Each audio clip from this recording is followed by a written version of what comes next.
Hello, this is Tola from Trifold Productions with another Blender quick tip. And in this quick tip, I'm going to show you another way to import cities into Blender by using a different add-on called the Icity generator. It's similar to the city generator add-on that I showcased last week, but it's got a few more features to it. I'm using the older version, but the process for editing is still the same. It still uses like geometry nodes for the add-on. The price ranges, let's check out the price range. Now, the individual license is $59.25. The small studio license is $89.25, and all these have been discounted. The large studio license is $374.25. Now, that's kind of high, but I mean, if you're like a game development company or you're into a big studio kind of VFX studio, this would work for you. I've got the individual license myself, and this is the newer version, which is 1.5.1, and this works in Blender 4.4 to 4.5. The version I've got, which is 1.3, I think, works in Blender 4.1 and renders in Eevee and Cycles. Now, obviously, Cycles looks better. Now, I'll leave the link for the download build of the video, so you guys can download yourselves and give it a run through. But the installation process is, once again, go to Edit, Preferences, Install, navigate to that zip folder, click on it, and then click on Install Add-on. Let me type in City. Put check in the box, and it's set to go. Oh, make that bigger. Wasn't supposed to happen. But let's close out that window. And the add-on is in the tool panel over here. And with this add-on, just like with the city generator, it does need a good amount of CPU, GPU power to process the cities in your scene. So just be aware of that. And we're going to just keep our scene as it is, and then we're going to delete the cube, obviously, delete that cube. And then we're going to click on Start. Now you can tell that the add-on is kind of taxing on your system when the first thing that pops up is this might take some time to set up the scene. So be prepared for that. I'm going to click on OK and give it a second. Now, if this takes too long, I'll stop the video and I'll start it back up again once the scene has been populated with the city. Okay, I'll be back. Okay, and we're back. That took about a minute and a half. As you can see, our city has been populated in our window. And one thing you'd have to keep in mind also is, whenever you render out the scene, have some distance when it comes to some parts of the building, because as you can tell, there's a lamppost inside of the building, which is not normal. So if you do any kind of scenes here with your city, just have some distance. But as you can tell, this is a really nice looking model of a city. It's got the street lights, the streets itself, and the buildings. Now, if this, and it's got trees too, but if this is too much for your system to handle, there's a proxy mode. If you click on that, it gives us the bare minimum to work with, which is good. Now, it has two major categories here, which is the city and the road. The city contains the procedural city, which we have here, and it has parks, presets here, 4 different kinds of parks, and has presets for buildings here, which is not bad. Now for the road, it has this layout also, which is also quite helpful. But for the road, click on that.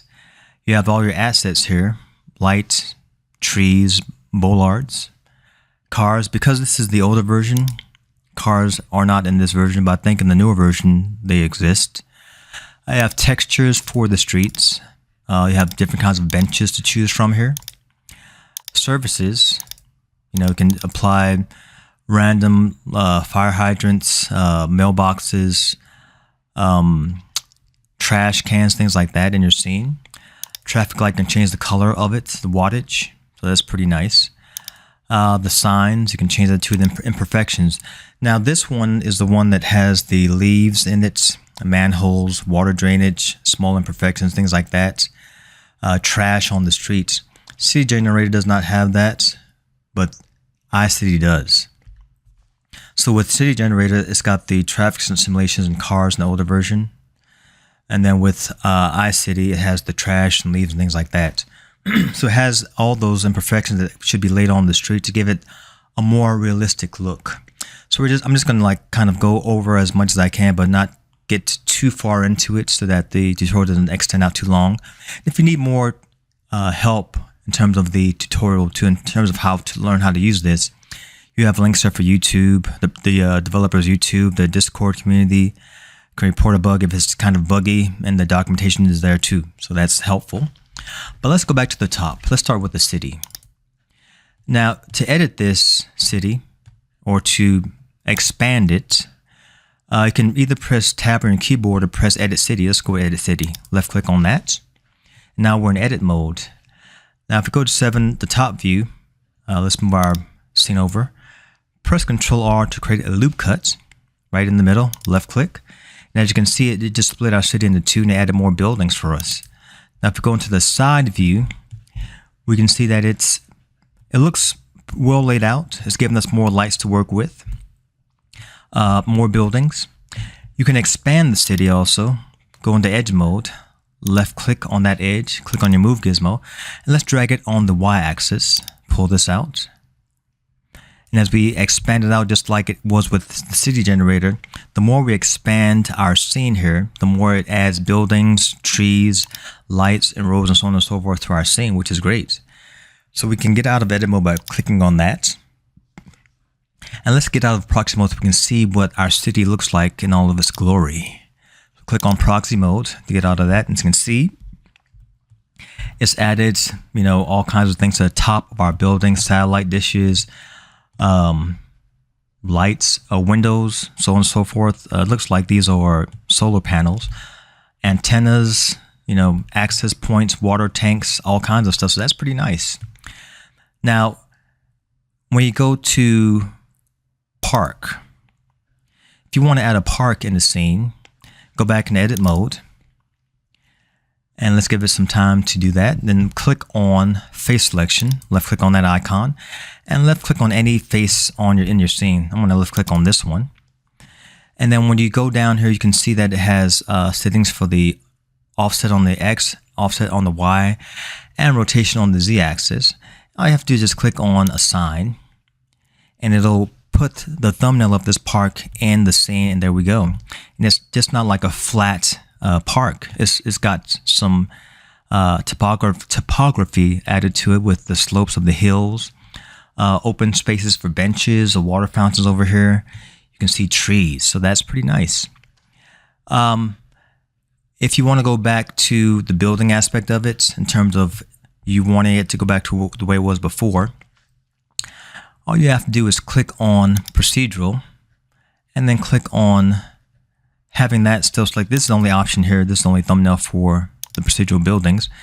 And click on assign again. And then it'll go back to the way it was. And there you go. Now if we click on this part of it, let's go to the presets. Now with the presets, those are buildings that are already, pretty much set up or made. And let's click on this one. Same process. You can offset it on the X, Y, or Z with this layout, and then click on the sign. Give it a second to propagate in the scene, and that's that building. So it's pretty straightforward and pretty easy to use. And now if you want to add more detail to these streets here, that's where the road comes in. So we're going to click on road, and then the assets here. Let's say you want to add more trees to this.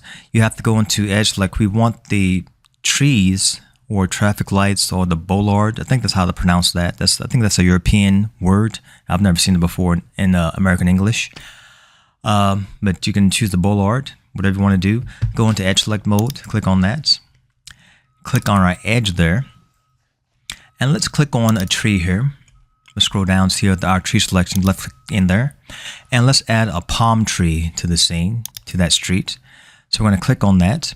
You can increase the spacing, the offset, the depth also. And then just click on assign, give it a second to populate. And there we go, there are our trees. If you don't want the trees there, just click on remove. But let's kind of keep adding more stuff to this. Let me see. Let's click on Bollard. Let's see what that has to offer us.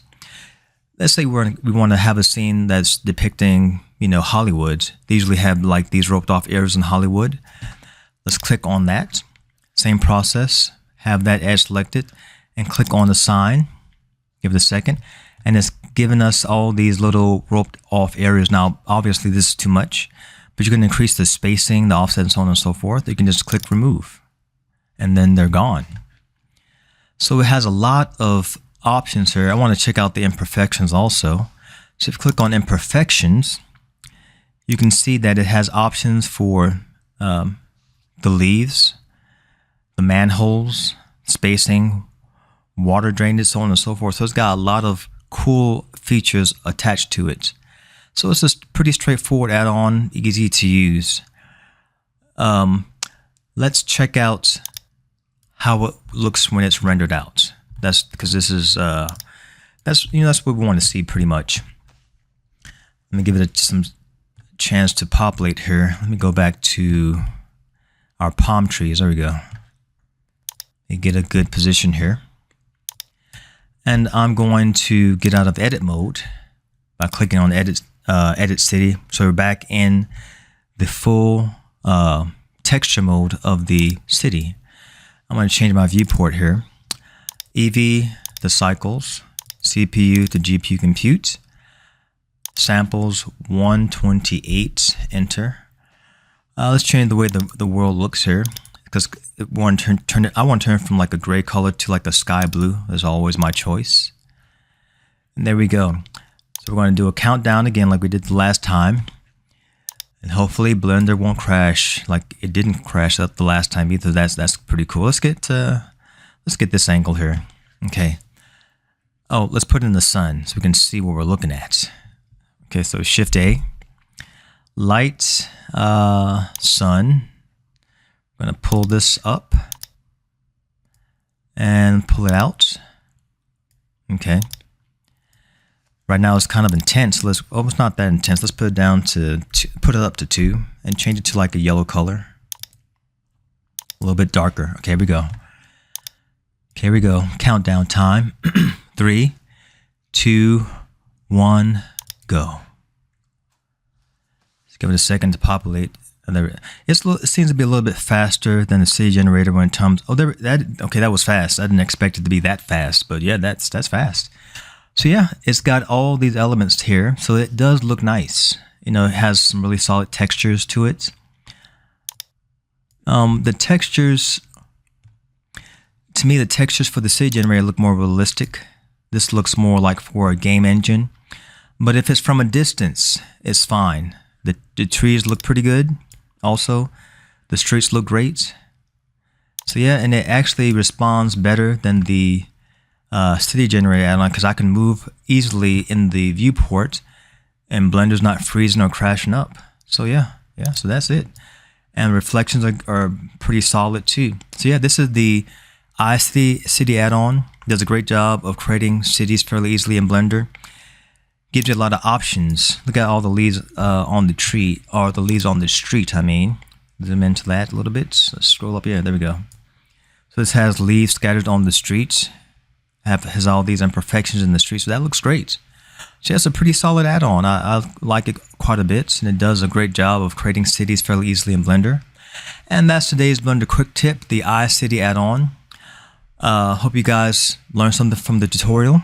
Remember to like and subscribe, and I'll see you guys on the next one. All right, adios.